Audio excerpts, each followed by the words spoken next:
मराठी माणूसच महापौर होईल जर कोणीही उद्दमपणा केला, माजुरडेपणा केला आणि परप्रांतीय महापौर बसवण्याचा जर प्रकार केला. दुसरं संयुक्त मराठाचा लढा यांना बघायला मिळणार आहे या मीरा भाईंदर महानगरपालिका क्षेत्रामध्ये. काय नेमकं दुसरं उग्र आंदोलन असेल, रक्त सांडेल, इथे कोणाचाही मृत्यू झाला, मी जर माझ्यावर जरी गोळ्या घातल्या पोलिसांनी तर माझं बलिदान द्यायला मी तयार आहे.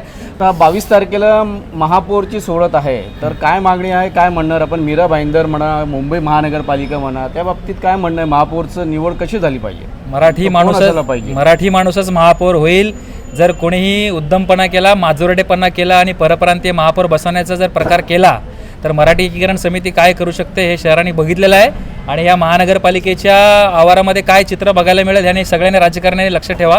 मुंबईमध्ये मराठी महापौर बसतोय आणि मीरा भाईंदरमध्ये मराठी महापौर बसतोय. जर कुठलाही अवचित प्रकार केला आणि अमराठी महापौर बसवण्याचा प्रकार केला तर गाठ मात्र मराठी एकीकरण समितीची आणि या शहरातल्या मराठी माणसाची आहे आणि मराठी राजकीय पक्षांची आहे. काय नेमकं जर महापौर मराठी नसलं तर काय भूमिका असणार मराठी एकीकरण समितीची?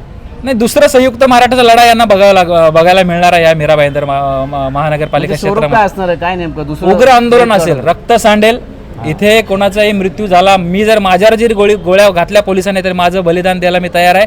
परंतु अमराठी महापौर या मीरा भाईंदर महानगरपालिकेवर मराठी एकीकरण समिती बसू देणार नाही. हे पोलीस प्रशासनाने पण आतापासून लक्षात घ्या, माननीय मुख्यमंत्र्यांनी लक्षात घ्या आणि इकडचे जे कोणी ते नेते आहेत हे स्वतःला कार्यसम्राट समजतात यांनी आतापासून लक्षात घ्या. तुम्हाला जर या शहरामध्ये नेमकं नरेंद्र मेहता भाजपचे सर्वेसर्वा, हा जो कोण असेल तो नरेंद्र मेहता आहे इकडचा सर्वेसर्वा, त्याने लक्षात घ्यावा इथे फक्त मराठी महापौर होईल. इथे भाजपमध्ये आमच्या अनिता पाटील आहेत, इथे आमचे ध्रुवकिशोर पाटील आहेत, इथे अनेक लोक मराठी आहेत जे अनेक वर्षापासून राजकारणामध्ये आहेत, यांनी चाल केलेली आहे. इथे मोठ्या धुरंधर जे मराठी लोक निवडून येत होते 5-5 वर्ष त्यांना घरी बसवलं आहे, परंतु ते आता अजूनही 5-6 लोक आमच्याकडे नाव आहेत मराठी महापौर होण्यासाठी. हे भाजपचे आमचे मराठी महापौर होणार आहेत हे आम्हाला माहिती आहे.